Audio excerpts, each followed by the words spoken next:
પેલા ટેન્શન જે પછી આવ્યું પછી કહું, પણ યાર હું બધાને અપીલ કરું કે પ્લીઝ કલાકારોનો વિરોધ ના કરશો યાર.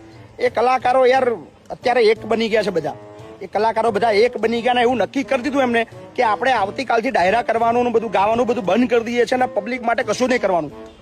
તો યાર આપણે બધા ભૂખે મરીશું યાર. આ દેશનો વિકાસ છે ને અટકી જશે, આ દેશની પ્રગતિ છે ને એ અટકી જશે. આ બધું જ છે ને અત્યારે આપણે જે 5G ની સ્પીડથી આગળ વધી રહ્યા છે ને બધું બંધ થઈ જશે યાર. આ કલાકારો ને પ્લીઝ તમે આવું ના કરો, કલાકારોનો વિરોધ ના કરો. કલાકારો મતલબ જે કે ને પથ્થરની લકીર માની લેવાનું તમારે.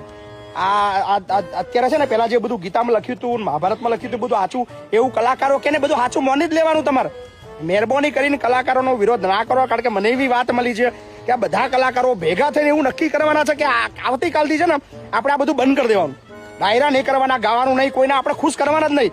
આપણે ઘેર જ બેસી રહેવાનું. આપણે હું કેમ પબ્લિકને ખુશ કરવી એવો નિર્ણય કરવાની વાત કરે છે. અને જો કદાચ એવું કર્યું તો આપણે બધા ભૂખે મરીશું. આ બધું છે ને આ દેશનો વિકાસ બધો અટકી જશે. એટલે સાચો કલાકાર એ છે ને સત્તાનો કલાકાર કહેવાય, સમાજના અવાજનો કલાકાર ના કહેવાય. એટલે સમજી જાઓ, મહેરબાની કરીને કલાકારનો વિરોધ કરવાનો બંધ કરી દો. ભ્રષ્ટાચાર, ગરીબી, મોંઘવારી આ બધું મુદ્દે નહીં બોલવાનું આપણે યાર. હું કોમ છે બોલીને તમને? કલાકારો કે એ જ સાચું. મહેરબાની કરો. આ બધા એક થઈ ગયા છે અને એક થઈ ગયા તો આપણા ભૂકા નીકળી જશે.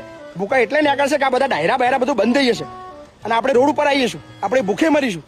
એટલે મહેરબાની કરીને આ બધા કલાકારોનો વિરોધ કરવાનું બંધ કરી દો. એ જે કે એ બધું સાચું માની જ લેવાનું, આપણે આપણું કામ કરવાનું. હા, વાત મારી છે સમજજો અને પ્લીઝ કલાકારોનો વિરોધ કરવાનું બંધ કરી દેજો. આભાર.